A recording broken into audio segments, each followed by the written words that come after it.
Chapter 13. The Brain. A broadcasting and receiving station for thought. The 12th step toward riches. More than 20 years ago, the author, working in conjunction with the late Dr. Alexander Graham Bell and Dr. Elmer R. Gates, observed that every human brain is both a broadcasting and receiving station for the vibration of thought, through the medium of the ether, in a fashion similar to that employed by the radio broadcasting principle. Every human brain is capable of picking up vibrations of thought which are being released by other brains. In connection with the statement in the preceding paragraph, compare and consider the description of the creative imagination as outlined in the chapter on imagination.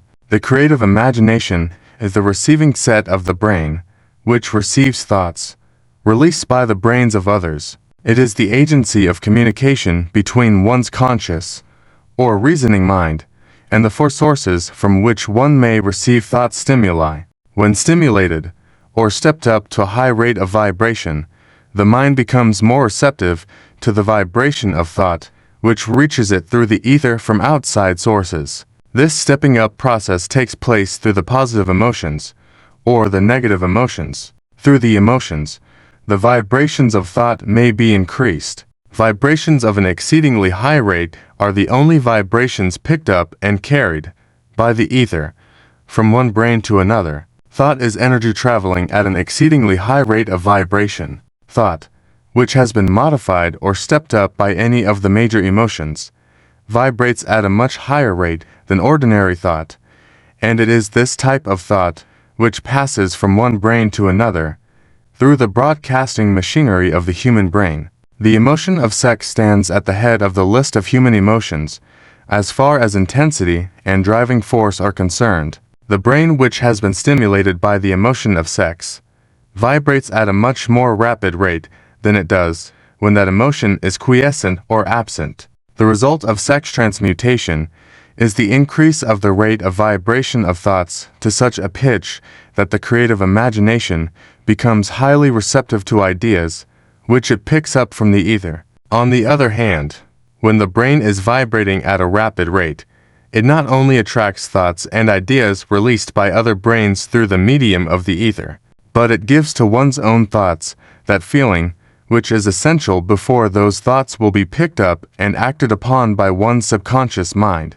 Thus, you will see that the broadcasting principle is the factor through which you mix feeling or emotion with your thoughts and pass them onto your subconscious mind. The subconscious mind is the sending station of the brain, through which vibrations of thought are broadcast. The creative imagination is the receiving set, through which the vibrations of thought are picked up from the ether, along with the important factors of the subconscious mind and the faculty of the creative imagination, which constitute the sending and receiving sets of your mental broadcasting machinery. Consider now the principle of auto-suggestion, which is the medium by which you may put into operation your broadcasting station. Through the instructions described in the chapter on auto-suggestion, you are definitely informed of the method by which desire may be transmuted into its monetary equivalent. Operation of your mental broadcasting station, a comparatively simple procedure.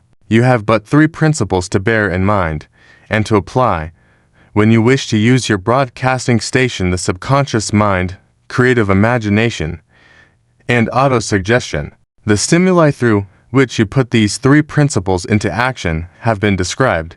The procedure begins with desire. The greatest forces are intangible. The Depression brought the world to the very border line of understanding of the forces which are intangible and unseen. Through the ages which have passed, man has depended too much upon his physical senses and has limited his knowledge to physical things, which he could see, touch, weigh, and measure. We are now entering the most marvelous of all ages, an age which will teach us something of the intangible forces of the world about us. Perhaps we shall learn, as we pass through this age, that the other self is more powerful than the physical self we see when we look into a mirror. Sometimes men speak lightly of the intangibles, the things which they cannot perceive through any of their five senses, and when we hear them, it should remind us that all of us are controlled by forces which are unseen and intangible. The whole of mankind has not the power to cope with, nor to control the intangible force wrapped up in the rolling waves of the oceans.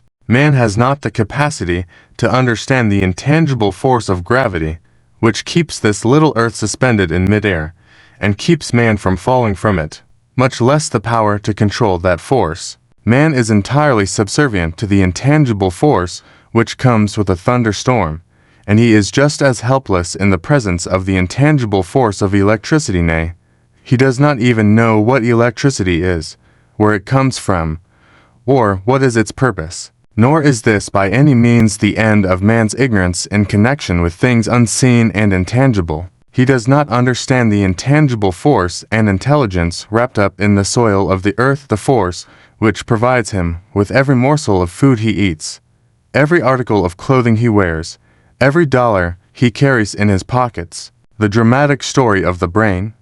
Last, but not least, man, with all of his boasted culture and education, understands little or nothing of the intangible force, the greatest of all the intangibles of thought. He knows but little concerning the physical brain, and its vast network of intricate machinery through which the power of thought is translated into its material equivalent. But he is now entering an age which shall yield enlightenment on the subject. Already men of science have begun to turn their attention to the study of this stupendous thing called a brain, and, while they are still in the kindergarten stage of their studies, they have uncovered enough knowledge to know that the central switchboard of the human brain, the number of lines which connect the brain cells one with another, equal the figure 1, followed by 15 million ciphers. The figure is so stupendous, said Dr. C. Judson Herrick, of the University of Chicago, that astronomical figures dealing with hundreds of millions of light years become insignificant by comparison. It has been determined that there are from 10 billion to 14 billion nerve cells in the human cerebral cortex, and we know that these are arranged in definite patterns. These arrangements are not haphazard, they are orderly. Recently developed methods of electrophysiology draw off action currents from very precisely located cells, or fibers with microelectrodes, amplify them with radiotubes, and record potential differences to a millionth of a volt. It is inconceivable that such a network of intricate machinery should be in existence for the sole purpose of carrying on the physical functions incidental to growth and maintenance of the physical body. Is it not likely that the same system, which gives billions of brain cells the media for communication one with another, provides also the means of communication with other intangible forces? After this book had been written, just before the manuscript went to the publisher, there appeared in the New York Times an editorial showing that at least one great university and one intelligent investigator in the field of mental phenomena are carrying on an organized research through which conclusions have been reached that parallel many of those described in this and the following chapter. The editorial briefly analyzed the work carried on by Dr. Rhine and his associates at Duke University, viz., what is telepathy? A month ago, we cited on this page some of the remarkable results achieved by Professor Rhine and his associates in Duke University from more than 100,000 tests to determine the existence of telepathy and clairvoyance. These results were summarized in the first two articles in Harper's Magazine. In the second, which has now appeared, the author, E.H. Wright, attempts to summarize what has been learned, or what it seems reasonable to infer, regarding the exact nature of these extrasensory modes of perception. The actual existence of telepathy and clairvoyance now seems to some scientists enormously probable as the result of Rhine's experiments. Various recipients were asked to name as many cards in a special pack as they could without looking at them and without other sensory access to them. About a score of men and women were discovered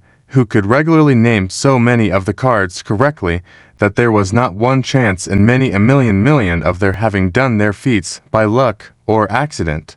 But how did they do them? These powers, assuming that they exist, do not seem to be sensory? There is no known organ for them. The experiments work just as well at distances of several hundred miles as they did in the same room. These facts also dispose, in Mr. Wright's opinion, of the attempt to explain telepathy or clairvoyance through any physical theory of radiation.